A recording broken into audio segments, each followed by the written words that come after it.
ভুলা তখন আল্লাহ ডাকতে থাকেন এইভাবে, ইয়া আইয়ুহাল ইনসান মা গাররাকা বিরাব্বিকাল কারীম।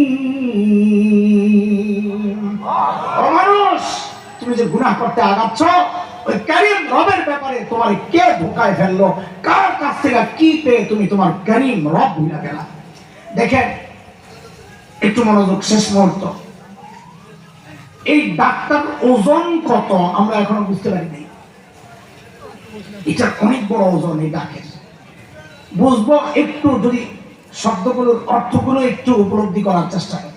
যেমন একটা শব্দ বলেছি করিম, কে? আরবিতে করিম বলে ওই দাতাকে যিনি দেন তো দাতা। করিম বলে ওই দাতাকে যিনি না চাইতেই দেন। বলেন করিম কাকে বলে? বলেন সবাই বলেন। চোখটা চায়া পাইছি না চায়া? কান, হাত পা, জিভ। আচ্ছা একবারে বলেন তো, আমরা আল্লাহ এই যে নিয়ামতগুলো কোনটা আল্লাহর কাছ থেকে চায়া পাইছি? আমার শরীরের কোন অঙ্গটা আল্লাহর কাছ থেকে চায়া পাইছি? বলেন না, বলেন না।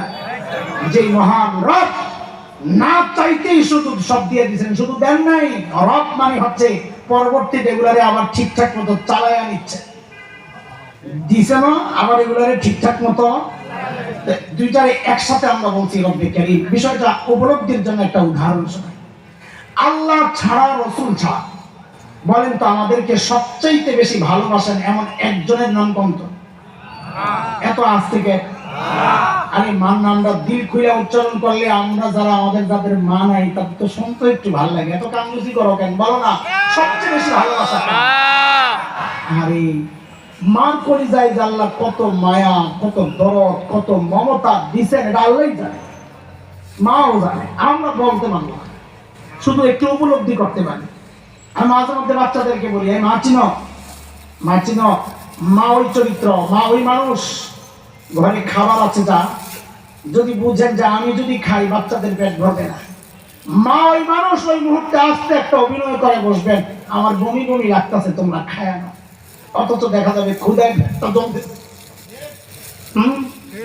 মাহফিল করে যখন বাসায় ঢুকতাম, মা ছিলেন যখন, প্রায় বলিটা আমার খুব হৃদয়ে লাগে, হারি অপেক্ষা করার আর কেউ নাই। আমার বাসা 9 তলায়, সামনে লম্বা গলি। ঢুকলেই মন চাইতো, মন বলতো আর কি যে কেউ একজন দাঁড়ায় রয়েছে। গাড়ি থেকে ভাত দিয়ে দেখতাম জানালায় কেউ একজন দাঁড়ায় রয়েছে।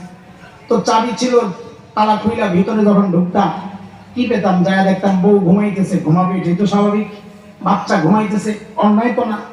কিন্তু একজন